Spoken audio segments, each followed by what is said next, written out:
It's kind of crazy how I keep coming back to this. I don't know what it is. I just keep making mobile games. Roll intro.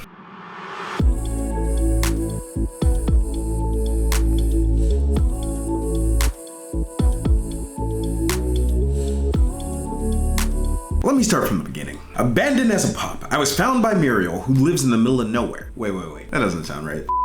If you haven't picked up on it yet, I'm working on a new game. And surprise, surprise, it's for mobile. I've wanted to make a spooky game for years. Something a little supernatural, but not like scary or horrifying. But it was only until recently that I actually had a decent idea. I had the idea of there being a demon king you have to defeat, and that's about it. Well, more specifically, the idea I wrote down was a game about monster creation where you have to max a monster with different attributes and then attempt to defeat villains in a path to become the new demon king. And that is basically the game. You'll be raising the new Demon King. This is also gonna be a Unity game, by the way. I know, Unity is the devil and they suck and the old CEO deserved a wedgie. I'm not in disagreement. But it's the devil, I know, and I'm just not confident in making mobile games on other platforms. Don't get me wrong, I'd love to mess around with Game Maker and Godot for other projects in the future, but Unity was the correct choice here. For me. Most of what I've done for the game so far can probably be classified as planning, but that's a big part of game development too. I have a lot of ideas right now, but honestly a lot of them will probably be cut or even change as time progresses. But for now,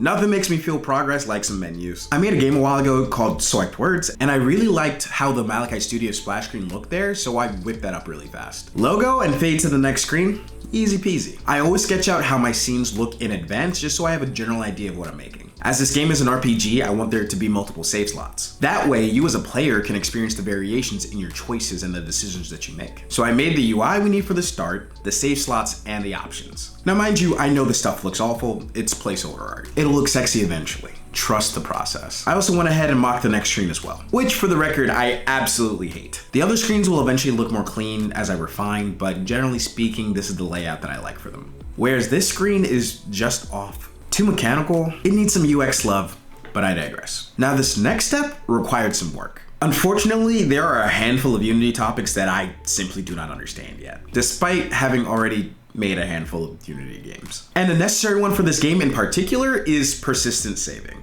AKA, when you close the app and reload it again, it should have kept all its data like you would never close it at all. So like any good software engineer, I Googled the out of it. I learned a bit about player pref and JSON serialization. Easy enough. I'm a web dev in my day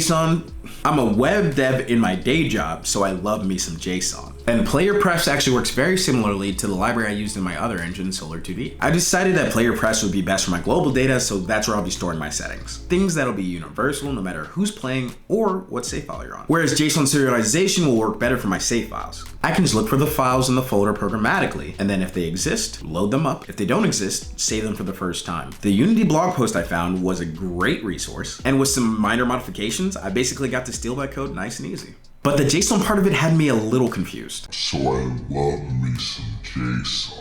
And it turns out it's because they had two forms of JSON serialization in the sample code. And this really wasn't labeled that well. It turns out this code is actually from a video tutorial. And once I figured out what version I actually wanted to go with, I got that working too. And now we have our saved data files saving and loading. I'm definitely not finished here, but basically I'll decide some base stats for our player and move on to creating our little demon baby. Well, at least it's a class. So I know I didn't show much, but this is the initial embers of my new game. And I'm excited to show it off. So make sure you stay tuned, drop a like if you enjoyed this devlog, and don't forget to subscribe. I'm sharing my journey because I think it will help others the way that it helped me. And I'm gonna link the resources that I used to get this far. That being said, my name is Tez Fraser, and I'll see you next time.